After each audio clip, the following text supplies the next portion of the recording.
Tirthan valley अगर हिमाचल में सबसे सुंदर और सबसे शांत जगह की बात की जाए तो सबसे पहला नाम आएगा तीर्थन वैली का। यहाँ की सुंदरता देख के ऐसा लगता है मानो किसी रंगरेज ने अपने रंगों से हर कोनों पे बड़ी फुर्सत से रंगाई की है।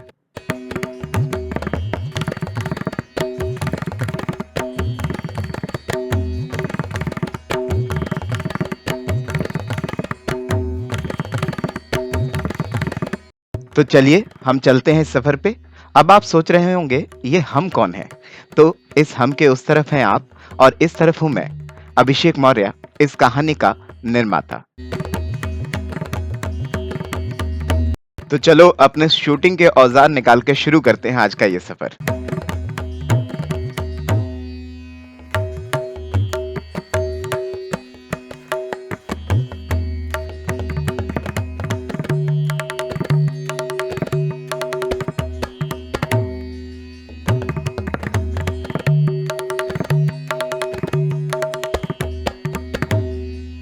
सन 2018 में एक बार दोस्तों के साथ तीर्थन आने के बाद ऐसा चस्का लगा कि अब हम हर साल यहाँ आते हैं।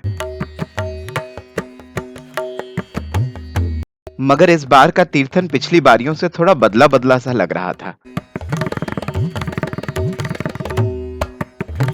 जैसे कि यहाँ एक पुल हुआ करता था, लेकिन इधर उधर देखने पे भी वो पुल दिखाई नहीं दे रहा था। स्थानीय लोगों से बात करके इसका असली कारण पता लगा। स्थानीय लोगों ने बताया जून 2023 में आई बाढ़ ने यहाँ काफी कुछ बदल दिया। अचानक यह तीर्थन नदी रोड तक आ गई थी। लोगों के मुताबिक न जाने कितने घर, कितने होटल, कितने परिवार तबाह हो गए।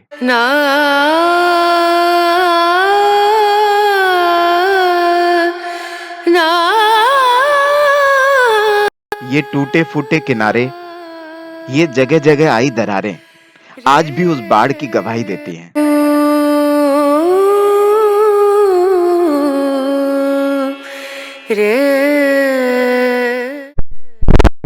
तो फिर यहाँ के लोग कहाँ चले गए थे? तो कहीं जा नहीं सकते, जरूरी नहीं है। क्या होता है अपने गांव में कितने घर के किनारे मकान बनाए हैं, तो नदी के किनारे जो बनाए तो नहीं गए। इस मकान को काफी खतरा था, मगर बस के आगे जो है ना ये तो सरदार ये पानी में आ गया था। वो बहुत पानी आगे पीछे थे। क्या हुआ, इस मकान के साइड में लकड़ी का जाम लग गया। बच गया, लकड़ी ने बचा दिया। माता जी ने बताया कि यहाँ पास में ही यहाँ के प्रधान जी का रिसोर्ट है। उसकी रक्षा मानो खुद भगवान जी ने आके की। अम्मा के मुताबिक बहुत बड़ी बड़ी लकड़ियों का ढेर आकर इस रिसोर्ट के सामने आ खड़ा हुआ और उसने ठीक वैसे ही रक्षा की जैसे केदार घाटी में केदार मंदिर की भीमशिला ने की थी।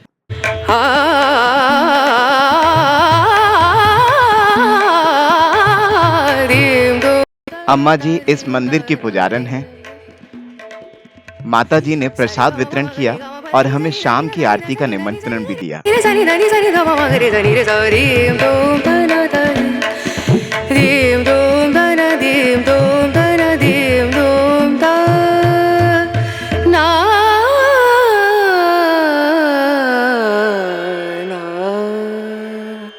ईश्वर की कृपा से अब स्थिति बेहतर है और लोग अपना जीवन एक बार फिर से पहले की तरह बिता रहे हैं।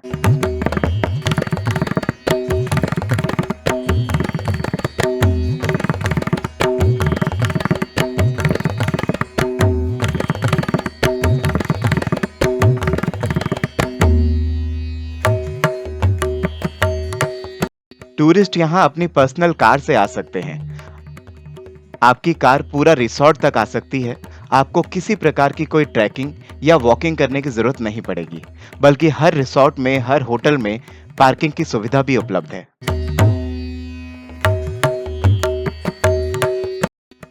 अगर आप वोल्वो बसेस, पर्सनल कार या टैक्सी से आते हैं तो सबसे पहले आपको यहाँ ऑट टनल तक आना होगा। वोल्वो बसेस तो ऑट टनल पे ही छोड़ देंगे और टनल से एक रास्ता कसोल मनाली की तरफ चला जाता है तो दूसरा रास्ता तीर्थन की ओर चला जाता है। आपको तीर्थन वाले रास्ते की तरफ जाना होगा। उसके लिए वहां से पर्सनल टैक्सी या लोकल बस लेनी होगी जो सीधा आपको तीर्थन वैली के नागनी विलेज पे छोड़ देगी। लेकिन आप अपने पॉकेट के अनुसार एक बार सोच लीजिएगा, क्योंकि लोकल बसेस और कैब के किराए में जमीन आसमान का फर्क है। लोकल बसेस एक बंदे का 50 रुपया लेता है तो कैब या कार्स एक ट्रिप का 1500 से 1800 रुपया तक लेती है। मैं यहाँ कुल्लू मनाली के टैक्सी यूनियन के गवर्नमेंट का रेट कार्ड भी शेयर कर रहा हूँ। आप उसका स्क्रीनशॉट लेके भविष्य में उसका इस्तेमाल कर सकते हैं, या इस वीडियो के कमेंट बॉक्स में लिख दीजिएगा तो मैं आपको ये पर्सनली भी भेज दूंगा।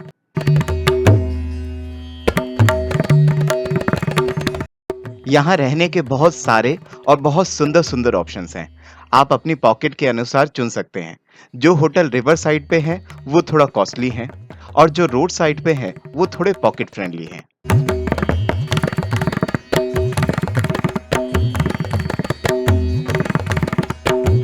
अगर आप हमारी मानो तो मजा तो रिवर साइड होटल में ही है।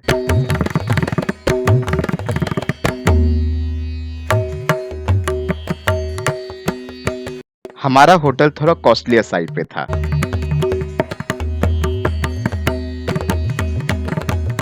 वहां सुंदर सुंदर बागबानी थी, बहुत सुंदर रूम्स और बहुत सुंदर बालकनीज थी।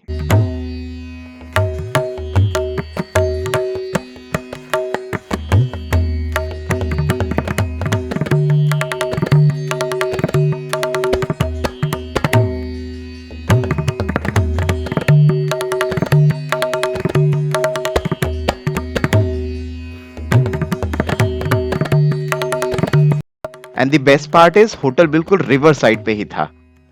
जितनी बार चाहो उतनी बार रिवर में एंजॉय कर सकते हैं, और जब तक चाहो तब तक रिवर में एंजॉय कर सकते हैं। अगर आप नदी, नेचर, पहाड़ को पसंद करते हैं तो बस ये जगह आप ही के लिए बनी है। Our hearts beat to the city streets. We began to feel the fire. We rise like tall buildings as the chemicals they take us higher. The night's young and it's just begun as she puts her hand in mine. Time pass करने के लिए हमारे resort में river side पे ही bone fire भी था। Rest करने के लिए रेस्टिंग एरिया भी थे।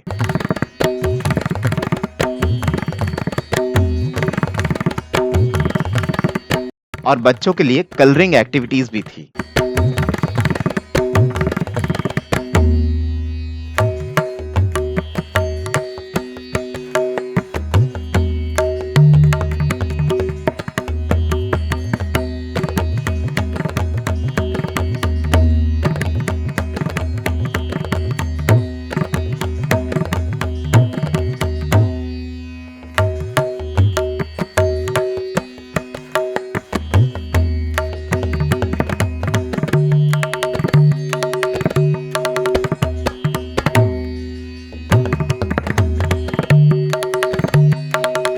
अगर आप बुक्स लवर हैं तो आपके लिए एक छोटी सी सुंदर सी लाइब्रेरी भी थी।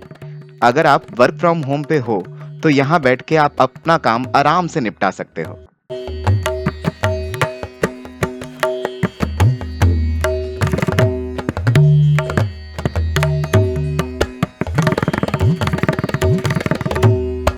और मैं इसका नाम तो नहीं जानता, मगर ये झूले जैसी दिखने वाली चीज यहाँ के लोकल्स इस्तेमाल करते हैं एक ओर से दूसरी ओर जाने के लिए।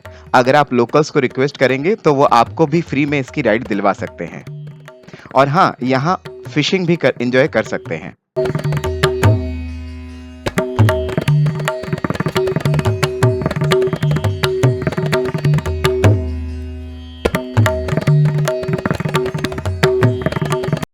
और सबसे ऊपर तो ये है कि आप कुछ ना करें, बस शांति से एक किनारे पर बैठ के पानी के साथ अपने विचारों को बहने दें। इससे ज्यादा संतुष्टि तो आपको किसी और काम में नहीं मिलेगी। हम भी बस यूं ही खाली बैठ के बिना कुछ बोले बस घंटों तक यूं ही नदी को निहारते रहते थे। we began to feel the fire. We rise like tall buildings as the chemicals they take us higher. The night's young, it has just begun as she puts her hand in mine. We wanna chase the night. Food की बात करें तो हमारे hotel में buffet system हुआ करता था, जिसमें अनलिमिटेड ब्रेकफास्ट हुआ करते थे और अनलिमिटेड वेज और नॉन वेज डिनर ऑप्शंस भी हुआ करते थे।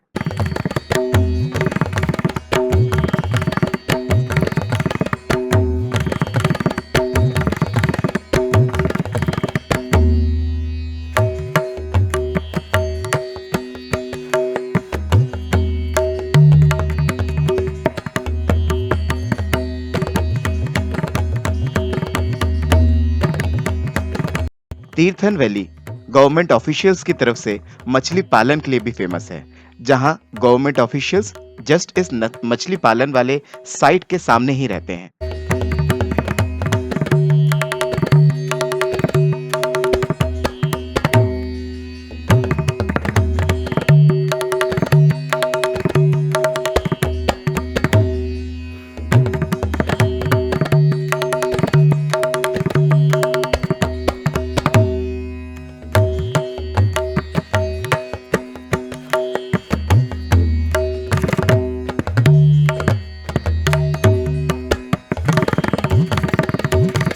आप वहां से फिश खरीद भी सकते हैं और अगर ऑर्डर करो तो वहीं से ताजी ताजी ट्राउट फिश बनवा भी सकते हैं।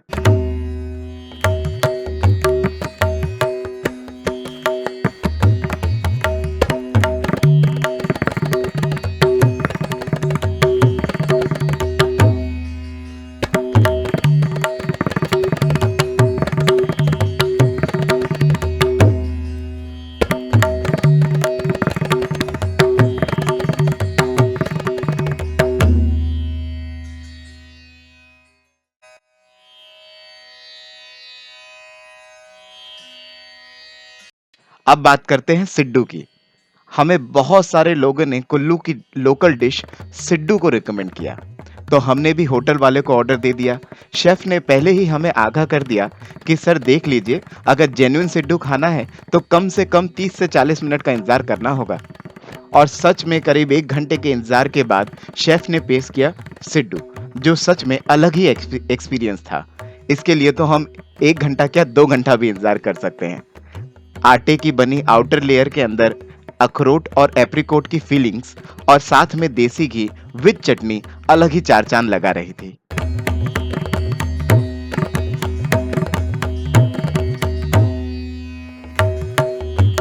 अब हम भी कह सकते हैं, हिमाचल आए और सिड्डू नहीं खाया तो क्या खाया।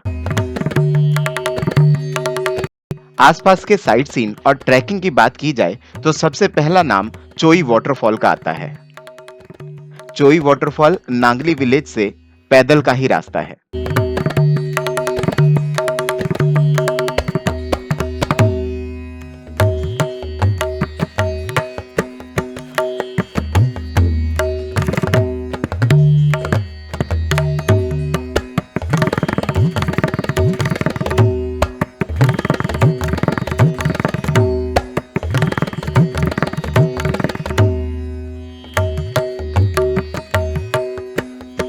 वहां आपको उबड़ खाबड़ रास्तों का पूरा मजा लेने का मौका मिलता है।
रास्ते में हमें शहतूत जैसा कुछ फल मिला। लोकल से पूछने पे पता चला कि इसे खाया जा सकता है और यकीन मानिए ये फल बहुत ही मीठा और बहुत रॉ सा टेस्ट था।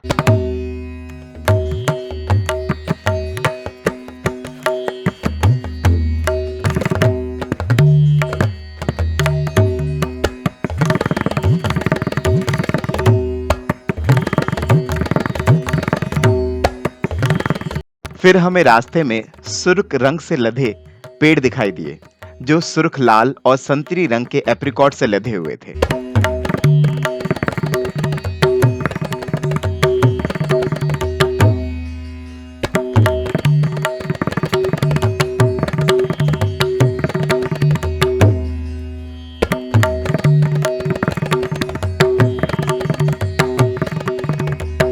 यहाँ के लोकल्स इन्हें बेच के 2-4 रुपए कमा लेते हैं। अम्मा जी ने यह एप्रिकॉट हमें 30 रुपए में दिए।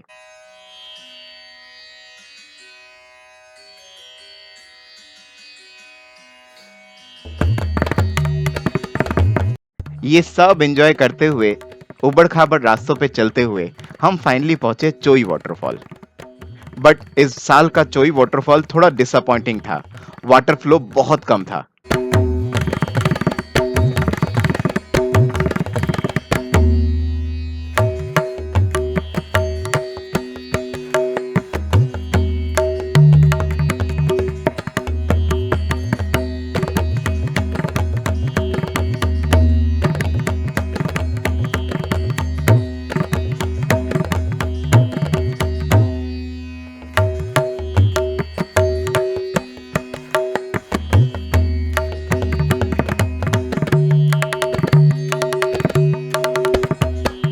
थोड़ा आगे चल के हमें एक छोटा सा मैन मेड टाइप वाटरफॉल दिखाई दिया।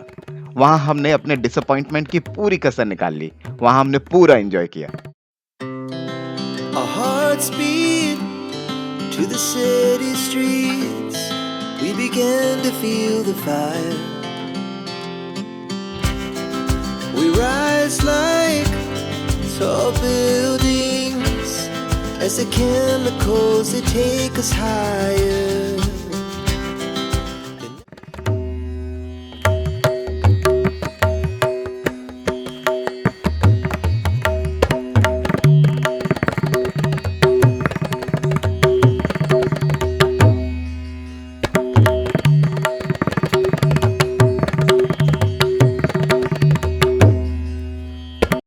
चोई वाटरफॉल से हमने हिमाचली मोमोज और सिड्डू ऑर्डर किए, बट वो दोनों ही डिशेस कॉस्टली और डिसअपॉइंटिंग थी।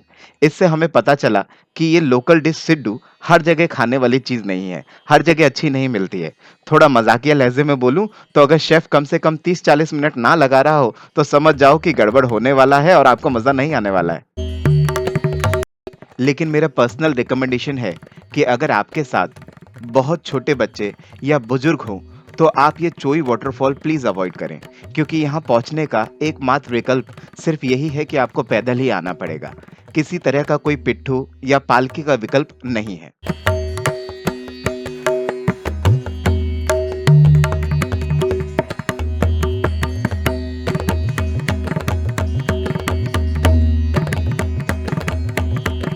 अगर आप आसपास को और एक्सप्लोर करना चाहो तो आसपास छोटे-छोटे गांव हैं जहां आप छोटे-छोटे ट्रैक एंजॉय कर सकते हैं, लोकल से मिल सकते हैं।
मगर यहाँ की शांति को देखते हुए हमने यहाँ किसी को डिस्टर्ब नहीं किया।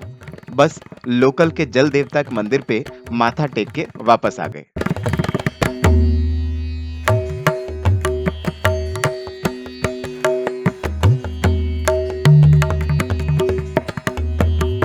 अगर आप अपनी ट्रिप को और आगे बढ़ाना चाहते हैं तो आप तीर्थन से जीबी जलोरी पास की तरफ 1-2 दिन के लिए और निकल सकते हैं और 1-2 दिन और बिता सकते हैं, जो हम आने वाले ब्लॉग्स में कवर करेंगे।